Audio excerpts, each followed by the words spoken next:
Alright guys, so Sony's back with maybe the best compact phone on the market, the Xperia 5 Mark IV.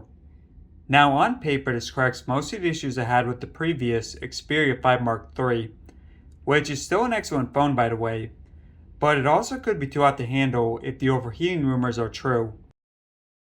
As someone uses phone cameras a lot across my YouTube channels, I'll of course be testing it out, but first we'll go over the features. This phone has more features than any other compact phone, and nothing sold in the United States even comes close. The display is 6.1 inches and gets up to 50% brighter than the previous Xperia 5 Mark III. This addresses one of the biggest problems with that phone. On that same note, the front camera megapixels are also upgraded 50% to 12 MP. On the back we have a triple camera setup, which I'll get to in a few. The phone has a Snapdragon 8 Gen 1, which is from earlier this year, and not as new as the Plus version. This may be a major missed opportunity since the Plus version addresses the Snapdragon overheating issues. If it does heat up though, you could always cool it down with water, since it's water resistant, but hopefully you won't have to resort to that. The battery is pretty massive at 5000 milliamps, the same as the larger 1 Mark IV. The 5 Mark IV has 120 GB of internal storage with 8 GB of RAM. It has micro SD card support, a really important feature you rarely see, and a SIM card slot, which believe it or not is now becoming a feature. It also has stereo speakers, USB-C, a dedicated camera key, a fingerprint scanner which is also the power, a volume rocker, and on top a headphone jack. It also has wireless charging, which the 5 Mark III lacked, and the underrated notification LED.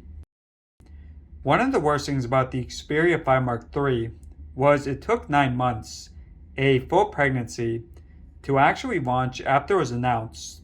But Sony greatly improved that this time by cutting the launch window down in just 2 months. The phone is out now for $1,000. I am pretty happy about the timing, but next I'll discuss whether it's worth buying. My only criticism of the 5 Mark III display was the brightness, and with the 1 Mark IV being 50% brighter, it's a lot more visible outdoors. The refresh rate and touch rate are also super responsive. My only big problem with the display is the movie aspect ratio is not great for most 16:9 content, but to the contrary, I do prefer this aspect ratio when using social media, and of course it's perfect for movies. Now I know sometimes people in the comments mention the bezels are a bit large, but I do prefer them to a camera cutout, or as one company calls it, an island. The bezels also house the front-facing stereo speakers, which sound great and are very balanced.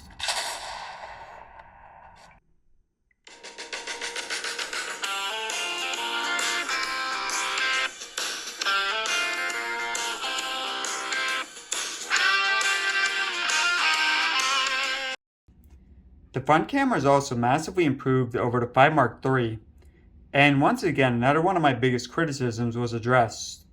The front camera now supports 60 FPS in 1080p mode, as well as 4K. Everything from the draw distance to overall quality are far better than the previous compact Xperia phones. The back cameras are solid in video recording, and yet another improvement is you can now switch between the cameras without needing to stop the video.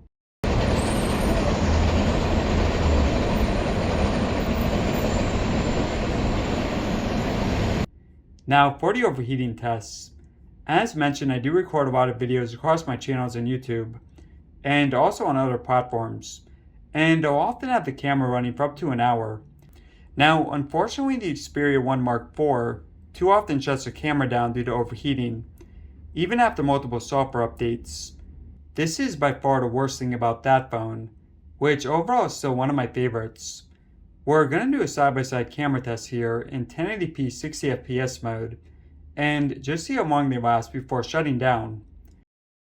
Pretty early on you see the 1 Mark IV already is overheating, and lasted only 13 minutes before shutting down. The Xperia 5 Mark IV fortunately did last twice as long, at 26 minutes, but this is still an issue for me given I often record for longer. As far as overheating goes for other stuff such as gaming, I did not really run into major issues.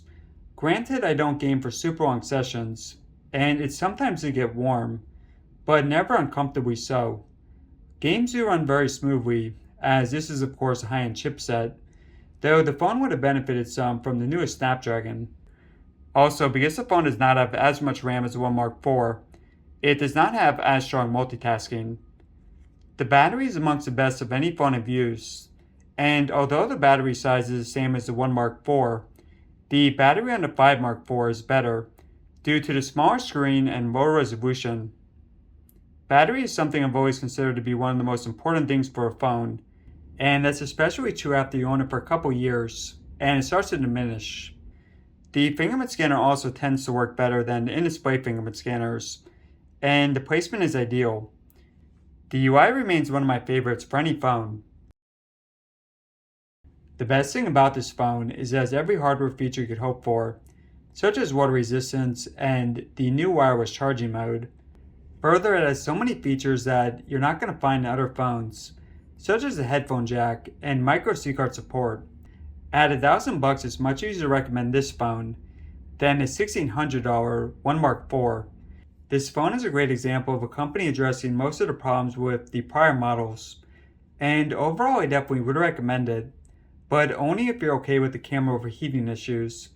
For people like myself who use the phone cameras more intensively, Sony does have to improve this. But besides that, this is almost a perfect phone. Alright guys, thanks for watching. And check out my comparison with the best Pixel and best iPhone.